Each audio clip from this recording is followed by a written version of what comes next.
மனிதனாக இருக்கக்கூடிய ஒவ்வொருவருக்குமே டிவிக்கு எப்படி ஆண்டனோ, ரேடியோவுக்கு எப்படி ஏரியல் என்று சொல்லுகின்றோம், நமது கண்கள் தான் ஆண்டனாவாக இருந்து செயல்படுகின்றது. ஞான குருவும்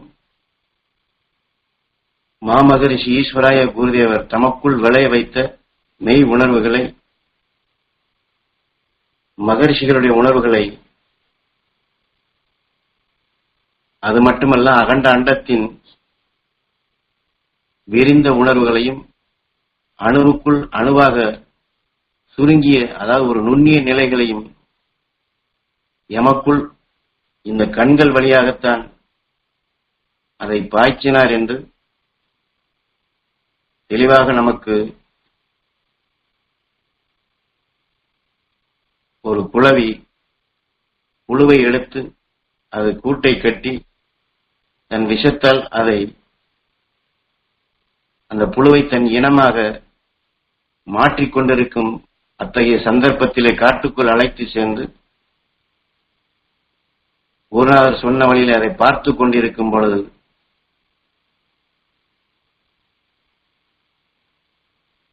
திடீரென்று குருநாதர் எம்மை எதிர்பாராத விதமாக எம்மை தாக்குகின்றார். தாக்கப்படும் பொழுது அந்த குழவியினுடைய இயக்கங்களை உற்று பார்த்து கொண்டிருந்த அந்த சந்தர்ப்பத்திலே குருநாதர் மேல் திருப்பம் வந்தது. அப்பொழுது மாமகரிஷி ஈஸ்வராய குருதேவர் தமக்குள் விளைய வைத்த அந்த மெய் உணர்வுகளை கண்களிலே, அதாவது அவர் கண்களில் இருந்து பாய்ச்சுகின்றார்.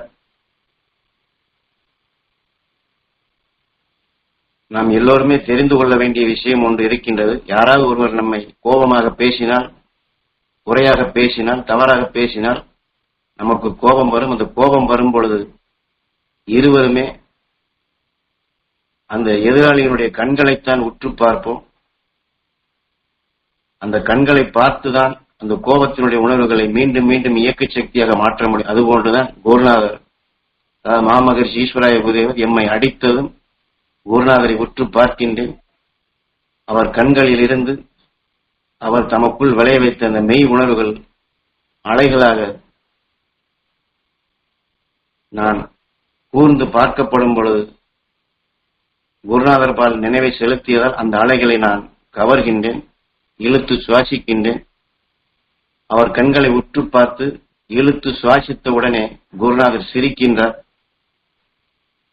எம்மை அடிக்கின்றார். ஆனால் அவருடைய உணர்வை கவர்ந்த பின் சிரிக்கின்றார் என்று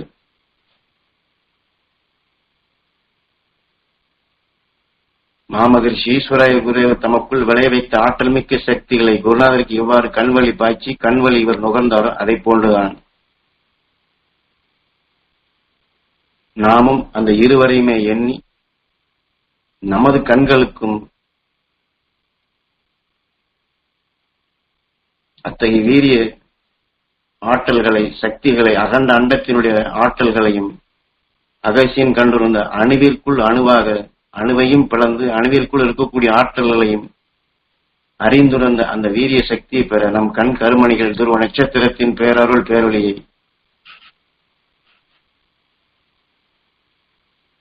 அந்த சக்தி பெற வேண்டும் என்று நாம் நம்முடைய நினைவுகளை கூர்மையாக அந்த கண் கருமணிகளிலே படர வேண்டும் என்று அந்த சக்திகளை அதற்குள் இணைப்போம். என்றால் இந்த விஞ்ஞானிகளால் கண்டுபிடிக்கப்பட்ட ஒரு கம்ப்யூட்டர், அதை அவர்கள் விமானத்தில் வைத்து எத்தனையோ அடி வானத்திலே பறந்து கொண்டு அலைகளை பூமிக்குள் பாய்ச்சி எத்தனையோ அடிகளுக்கு கீழ் பாறைகளுக்குள் மண்ணுடன் மண்ணாக எத்தனை லட்சம் ஆண்டுகளுக்கு முன் இந்த பூமியிலே வாழ்ந்த உயிரினங்களுடைய உடல் மக்கி கல்லுடன் கல்லாக பாறையுடன் பாறையாக இருப்பதை அந்த மக்கிய உணர்வுகள் அந்த உயிரினத்திலிருந்து வெளிப்பட்ட உணர்வின் ஆவிகளை இழுத்து அந்த கம்ப்யூட்டர் தான் கவர்ந்து அந்த உருவத்தையும் காட்டுகின்றது. அது வாழ்ந்த அக்காலத்தில் அது எப்படி இருந்தது, எதை உணவாக உட்கொண்டது, அதனுடைய குணாதிசயங்கள் என்ன, அதனுடைய உருவம் எவ்வளவு பெரிதாக இருந்தது என்பதை மனிதனால் உருவாக்கப்பட்ட கம்ப்யூட்டர் தான் அதை இழுத்து கவர்ந்து பல லட்சம் ஆண்டுகளுக்கு முன் வாழ்ந்தது என்று விஞ்ஞானியால் அந்த உண்மையை வெளிப்படுத்தக்கூடிய சக்தியையும் அது கொடுக்கின்றது. மனிதன் தான் அதை செயல்படுத்துகின்றான். இதை போன்றுதான் எமது குரு ஞானகுரு சொல்லப்படும் போது எமது குருநாதர் இப்படித்தான் பல கோடி ஆண்டுகளுக்கு முன் வாழ்ந்த, பல லட்சம் ஆண்டுகளுக்கு முன்பு வாழ்ந்த மகரிஷிகள் ஞானிகள் உணர்வுகள் இந்த உயிரினங்கள் எப்படி பாறையுடன் மக்கி எத்தனையோ அடிகளுக்கு கீழ் பூமியில் இருந்தாலும் இந்த கம்ப்யூட்டர் என்ற சாதனம் இழுத்து கவர்வது போன்று இந்த பூமிக்குள் மறைந்துள்ள, இது படர்ந்துள்ள அந்த மகா ஞானிகளுடைய உணர்வுகளையும் இவ்வாறுதான் எனக்கும் அந்த நுகரும் ஆற்றலை என்றால் இது எல்லாமே நம்முடைய கண் நினைவாற்றல் கொண்டு கவர்வது. அந்த நினைவாற்றல் கொண்டு கவர்வதற்குத்தான் செவிவழி முதலிலே குருநாதர் எமக்குள் இந்த உணர்ச்சிகளை ஓதி உணர்ச்சிகளை உந்தும்படி செய்தார். செவிவழி இந்த உணர்வுகளை விஞ்ஞானம் எப்படி கண்டது, மெய்ஞானிகள் என்று எப்படி கண்டார்கள், விஞ்ஞானம் எப்படி இதை கண்டு நுண்ணிய நிலைகளை மெய்ஞானி கண்டதையும் இவன் எவ்வாறு வெளிப்படுத்துகின்றான். ஆனால் எந்த கருவியும் இல்லாது தன்னுடைய புலனறிவால் அன்றைய ரிஷிகளும் ஞானிகள் எவ்வாறு அகண்ட அண்டத்தையும் அளந்தறிந்தார்கள் என்று எமது குரு செவிவழி இந்த உணர்ச்சிகள் உந்தப்படும் பொழுதே என் கண்ணிற்கு அந்த நினைவு, இந்த நினைவாற்றல், அந்த அலைகளை அது எங்கோ பூமிக்குள் படர்ந்திருந்தாலும் சரி அல்லது விண்ணிலிருந்து வந்து கொண்டிருந்தாலும் சரி, கண் திறந்திருந்தாலும் கண் மூடியிருந்தாலும் அந்த அலைகளை இழுத்து குவித்து கவரச் செய்து காட்சியாக உணர்வுபூர்வம் அக்காலத்தில் நடந்த நிகழ்வுகளை என்னாலும் காண முடிந்தது, பெற முடிந்தது, வளர்த்து கொள்ள முடிந்தது. அதில் இருக்கக்கூடிய உண்மைகளை மறிந்து நீங்களும் அதை பெற வேண்டும் என்று இப்பொழுது என்னால் அதை உபதேசிக்கவும் முடிகிறது என்று உபதேச வாயிலாக நமக்குள் தட்டி எழுப்பக்கூடிய உணர்வின் துணை கொண்டு நம்முடைய கண்ணின் நினைவு அந்த வீரிய சக்திகளை கவரக்கூடிய வாய்ப்பாக அது இருக்கின்றது என்பதை எப்படி குரு உணர்த்தினாரோ நாமும் அந்த நினைவு கொண்டு நம் கண் கருவிழிகளுக்கு அந்த ஆண்டனா சக்தியை நாமும் வளர்த்துக் கொள்வோம். எனவேதான் அத்வைதம் என்று சொல்வது. கண்ணுக்கு புலப்படக்கூடியது வேறு, அதிலிருந்து வெளிப்படக்கூடிய சூட்சும அலைகள் வருவது அத்வைதம். கண்ணுக்கு புலப்படாத சக்திகள் தான் உறைந்து கண்ணுக்கு புலப்படக்கூடிய சக்தியாக மாறுகின்றது. ஆனால் அந்த கண்ணுக்கு புலப்படாத சக்தி எப்படி கண்ணுக்கு புலப்படக்கூடியதாக ஆற்றல் மிகுந்ததாக வளர்கிறது என்பதை மெய்ஞானிகள் கண்ணுணர்ந்தார்கள். அதனால்தான் தன்னை அறிந்தார்கள், தனக்குள் இருக்கக்கூடிய உயிரின் இயக்கத்தையும் அறிந்தார்கள். அது எப்படி அழியாத நிலையில் கொண்டு இயங்குகிறது, வளர்கின்றது, அனைத்தையுமே அறிந்து அந்த உயிரோடு ஒன்று இன்று ஒளியின் சுடராக அழியாத நிலைகள் வாழ்கின்றார்கள். அவர்கள் எப்படி அந்த மெய் ஞானத்தை, மெய்ப்பொருளை கண்டார்களோ நாமும் குரு வழியில் இதுபோன்று நம் பூமிக்குள்ளும் சரி அகண்ட அண்டத்திலும் பரவி படர்ந்து கொண்டிருக்கும், அதாவது இந்த பரலோகத்தில் இருக்கக்கூடிய மகா ஞானிகளுடைய உணர்வுகளை, அந்த நுண்ணிய ஆற்றல்களை நாமும் நுகர்வோம். இந்த நுகரும் ஆற்றலை நமது குரு நமக்கு கொடுக்கின்றார்கள்.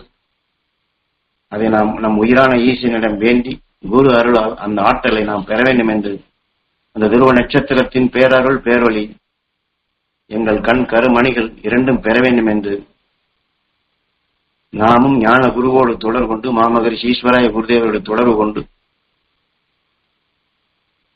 எத்தனையோ காலங்களுக்கு முன் அகஸ்தியன் வாழ்ந்து அவன் கண்டுணர்ந்த அந்த மெய் உணர்வை, மெய் ஞானத்தை நாமும் பெறுவோம். துருவ நட்சத்திரத்தின் பேரருள் பேரொளி எங்கள் கண்களில் உள்ள கருமணிகள் இரண்டும் பெற அருள்வாய் ஈஸ்வரா.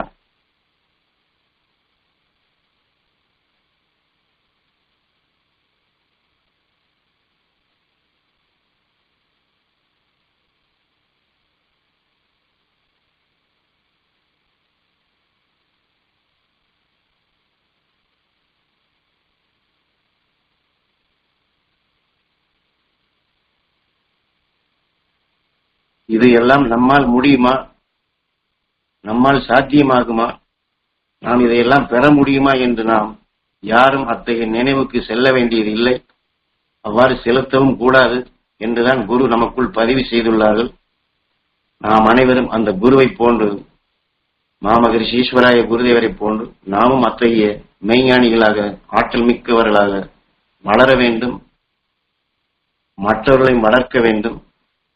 இந்த உலக மக்களுக்கும் இந்த உண்மைகளை அவர்களும் அறியும்படி செய்து அவர்களையும் அந்த உலகை காக்கக்கூடிய சக்திகளாக உருவாக்க வேண்டும். நீங்கள் இது அனைத்தையும் செயல்படுத்துவீர்கள், எனக்கு அந்த நம்பிக்கை உண்டு என்றுதான் நமது குரு இதையெல்லாம் நமக்கு சொல்லினார்.